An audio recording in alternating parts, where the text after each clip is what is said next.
Na aula de hoje nós vamos falar sobre o que são os sintomas. Por quê? Para que a gente entenda o que são as intervenções, primeiramente nós precisamos entender o que são as psicopatologias, como elas se formam. Você já deve imaginar que as psicopatologias elas são construídas a partir de uma lógica, que elas têm uma ordem. As psicopatologias, na verdade, elas são um sistema, elas têm uma organização lógica. E a partir dessa organização, que vai se configurar como um padrão, vai haver os processos de repetições. Esses processos de repetições, eles são baseados na estrutura dos sintomas, ou seja, nós agimos de forma a repetir algo. A nossa estrutura ela é formada para que a gente repita, para que a gente replique aquilo que nós fomos aprendendo ao longo do nosso processo de desenvolvimento. Então, o sintoma, a psicopatologia, melhor dizendo, ela não está ali por uma questão de acaso. A psicopatologia é algo que surge por conta de um processo e não é, assim como a gente via lá no início da psicanálise, eles atribuindo um único momento, um único instante, um único fator que configura a psicopatologia.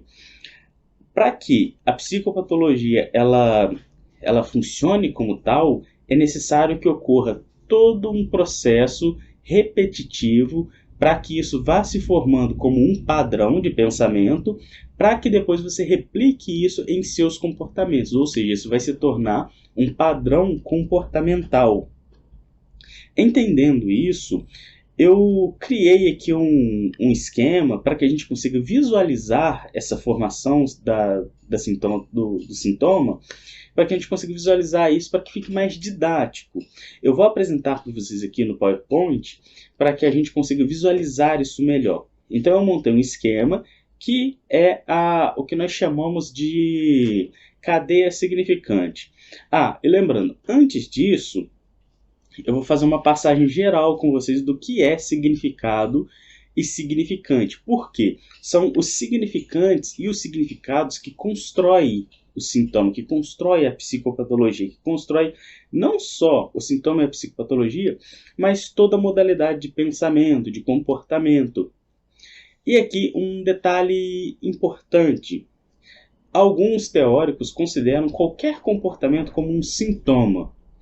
E aqui, sintoma não no sentido de transtorno psicológico, de doença ou de psicopatologia, mas de sintoma de resultado de alguma vinculação na nossa psique, na nossa cadeia significante. Vamos lá. O que são os significantes?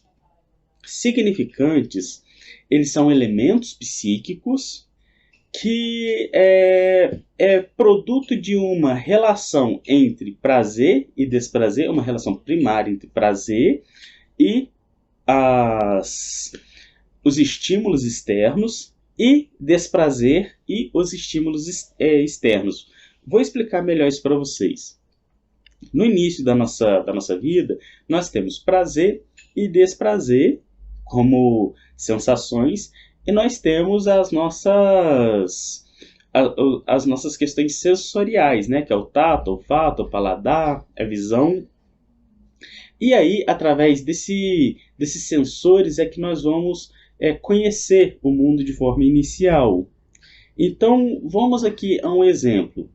Quando a criança começa a chorar porque ela está com fome e ela recebe a mamadeira, então ali o prazer de estar sugando a mamadeira e recebendo o leite vai ser vinculado a essa ação, a mamadeira, a alimentação, a uma outra pessoa trazendo isso a ela. Então, o prazer que ela sentiu ali vai ser vinculado a isso, tanto na questão visual, auditiva, tátil. Então, todas essas questões externas vão se vincular à sensação de prazer. Quando essa criança começar a chorar sentindo, por exemplo, frio, e isso vai ser o desprazer, e alguém demora a levar um cobertor ou a fazer alguma coisa, é só um exemplo. Essa criança ela vai associar esse desprazer que ela está sentindo às pessoas, ao cobertor. Então, ela vai realizar associações. Essas associações primárias entre prazer e o externo, e entre o desprazer e o externo, vai gerar, então, os significantes que nós chamamos de significantes mestres. Ou seja, na vertente lacaniana, os significantes mestres são aqueles significantes que a gente não recorda exatamente que existem em nós, que a gente não se lembra dessa vinculação, mas que eles são base para que a gente tome como partido para fazer outras associações. Então aqui nós vemos o que é uma associação primária entre prazer e desprazer e os estímulos externos que vão chegar até nós através das nossas questões sensoriais. E aí vai então se formar a partir disso os significantes mestres. Agora que a gente entendeu como os primeiros significantes vão se formar, nós precisamos agora distinguir significante de significado. Então, esses significantes primários que vão se formar, eles vão continuar fazendo vinculações. A vinculação vai continuar e vai ficando cada vez mais complexa. Vai se vincular aqui e ali com outras coisas, com fala, com audição, com diversos outros estímulos externos que vão chegar até nós. Então, um significante vamos pegar aqui como exemplo a mão. Mão é um significante. Por quê? O meu corpo, ele é o significado. Mão, então, ela é um significante que faz parte do significado corpo. Só que, então, a gente já entende aqui que um significado ele é formado por diversos significantes. Nós temos o corpo, nós temos a mão, os pés, as pernas, os braços, a cabeça, cabelo, olhos, boca, isso tudo são significantes que formam o significado corpo. Entretanto, o significante mão também é significado. Por quê? A mão, a gente também consegue dividir ela. Então, a mão é formada por dedos, pele, unha e diversas outras coisas. Então, a mão ela é um significante e um significado ao mesmo tempo, assim como o corpo. O corpo, ele é um significado, mas ele também é significante. Por quê? O corpo, ele é significante de grupos, de política, de relações e diversas outras coisas. Então, qual que é a diferença entre significado e significante? Na verdade, a diferença ela está numa questão conceitual, porque todo significado ele também é significante. Aqui nós estamos diferenciando apenas por uma questão didática, para a gente conseguir aprender. Porque, na verdade, não existe uma distinção, porque todo significado ele é significante, e todo significante ele é significado de outros significantes.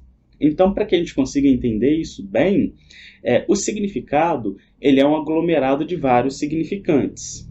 Só que, quando esse significante ele sai, a gente tira esse significante desse significado, igual nós fizemos aqui com o corpo, o significante mão, esse significante sozinho, ele se torna um significado. Por quê? Ele também tem as suas divisões, ele também tem os seus significantes, ou seja, então ele também se configura como um significado. Então, o sintoma, a psicopatologia, o nosso pensamento, comportamento de modo geral, vai ser formado por uma estrutura significante, que o Freud chamava de cadeia de representação, inclusive ele fala sobre isso no seu texto A Interpretação dos Sonhos, e o Lacan mais tarde vai concordar com isso e vai chamar isso de cadeia significante. E aí, aqui a gente vai começar a entender o sintoma de uma forma bastante primária. Veja bem, a transferência dentro da psicanálise, o que ela é? Ela é um processo de repetição.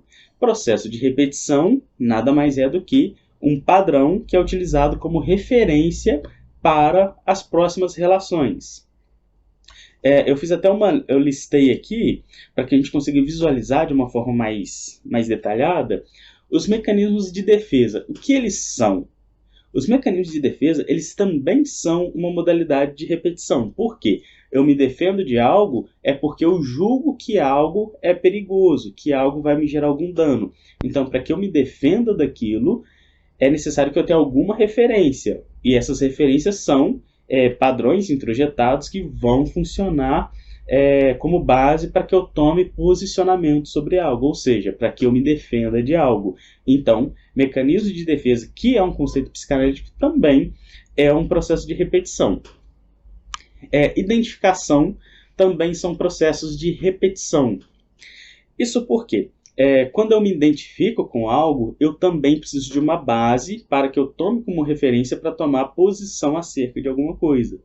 Para que eu não goste de alguém, eu preciso ter em minha mente o que é uma pessoa ruim. Ou para que eu ame alguém, ou goste muito, é necessário que eu tenha uma base do que é uma pessoa boa, do que é ser uma pessoa ideal.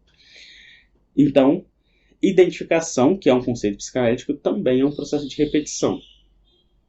O inconsciente, que é amplamente estudado dentro da psicanálise, né, também é um processo de repetição. Isso porque o inconsciente seria, na visão freudiana, conteúdos que estão dentro da nossa psique, que vão ser utilizados como base para tomar posição acerca de estímulos externos, ou seja, padrão. Todo padrão ele é um processo de repetição. Projeção também é um processo de repetição. Por quê? Para que eu projete algo, eu preciso me identificar com esse algo. E para que eu identifique com esse algo, eu preciso que eu tenha uma base para tomar como referência para gerar essa identificação. Então, isso também é um processo de repetição. Então, se vocês observarem, a teoria psicanalítica, de modo geral, ela é baseada em processos de repetição. Ela é baseada em padrões. E o sintoma, as psicopatologias, elas também são formadas a partir de padrões. Tanto o nosso comportamento considerado saudável são padrões, quanto os que são considerados psicopatologias também são padrões. Entendendo isso, entendendo essa lógica, essa padronização, agora a gente vai conseguir entrar lá no PowerPoint para que a gente consiga visualizar a estrutura dos sintomas. Vamos lá.